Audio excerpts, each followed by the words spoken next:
Hi everyone.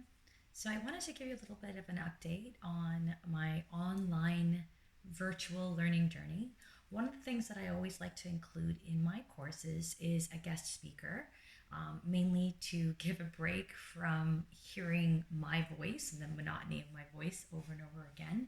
But mostly it's because I have my own ideas about particular areas and concepts that it's actually lovely to get an opportunity to hear what other perspectives are there in terms of understanding a particular area or particular space, and getting that voice, getting other expert knowledge in the classroom for my students. So I do that every year, which has been working really wonderfully. Of course, moving to online has been a challenge. So I do have a regular guest speaker who has come into my course the last 2 years to discuss probability and the ways in which probability manifests itself in the mathematical curriculum, but also in our everyday. Like, how do we see words that are very familiar to us, like chance, outcomes, the likelihood of something happening, the unlikelihood of something happening. What's the difference between theoretical probability and experimental probability? All these kinds of conversations that are important to know, of course, if you're teaching mathematics, but it's so great to learn it from someone who has another wealth of understanding in that area. I mean, some of the things that I actually don't even really know about, like, for instance, he talks about the Monty Hall problem, which is this: let's make a deal when you have three doors.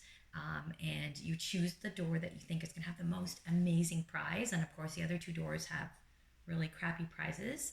And once you choose your door, the the game show host will say, "I'll show you one door that doesn't have, the winning prize, and then you have the opportunity to switch or stay where you are."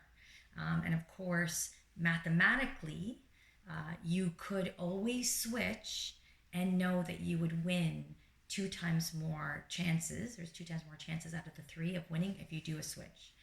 Mathematically, if you were to stay, then you would only win one out of three times. Like, and if you this was if you were to doing it many times. Of course, you only have one chance on a game, so you're taking a chance either mathematically, or you go with your instinct and stay where you are, let's say. And that's the gamble that you take, I guess. So that's something that I hadn't heard about before. Of course, I've seen Let's Make a Deal, but Monty Hall isn't someone that's part of my generational, knowledge, including other things around the gambler's fallacy. So, anyways, the point is that it's wonderful getting someone into the classroom to talk about probability or to talk about any concept that you want to share with your students, from a different lens, from a different perspective, from a different generational lens, cultural lens, historical lens. There's just a richness in that. So, in order to organize that virtually, I had to first ask my workshop facilitator, "Hey, have you ever done this as a webinar? Have you ever done this virtually? And would you like to?" Of course, in this instance, this was not the case. So I was like, "Okay, well, how comfortable are you with the idea of doing it virtually?" And he immediately said, "Not comfortable, but I'm willing, to take on the challenge." And that is usually the way of most mathematical minds, right? Our problem is always willing to be solved. So I spent most of the summer actually working with him to create a virtual workshop.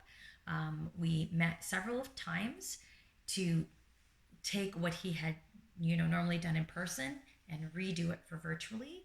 Then we did a mock, presentation style to see how that would work.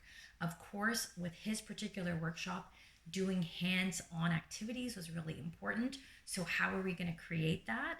One of the things I did was created teams or channels within my teams where students could break away and go into these smaller groups, do the mathematical problem solving. In this case, they were doing a coin toss with probability, and they had to, of course, be prepared and come to the session with coins as a manipulative that they needed to have. And then, of course, come back to the main session and organizing all those little bits and pieces.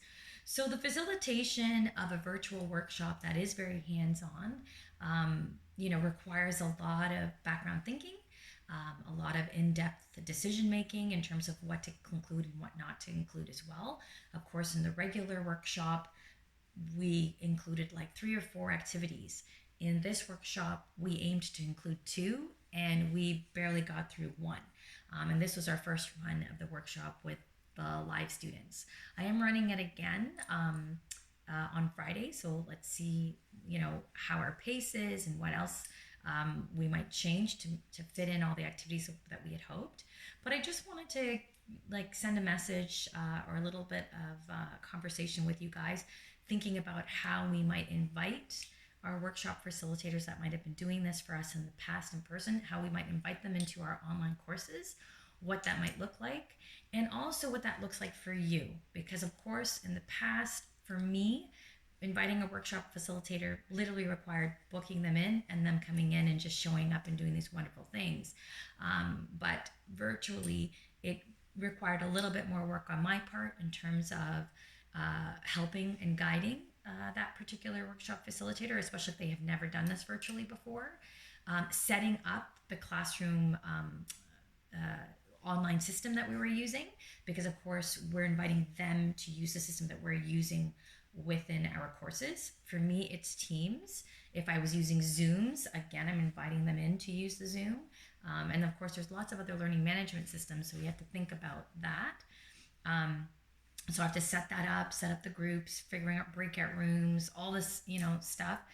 Then also making sure that there is preliminary information ahead of the workshop about what to bring to class and all that stuff too. Because for the workshop facilitated in person, they would bring all those things to do these handheld activities. I wouldn't even have to do anything.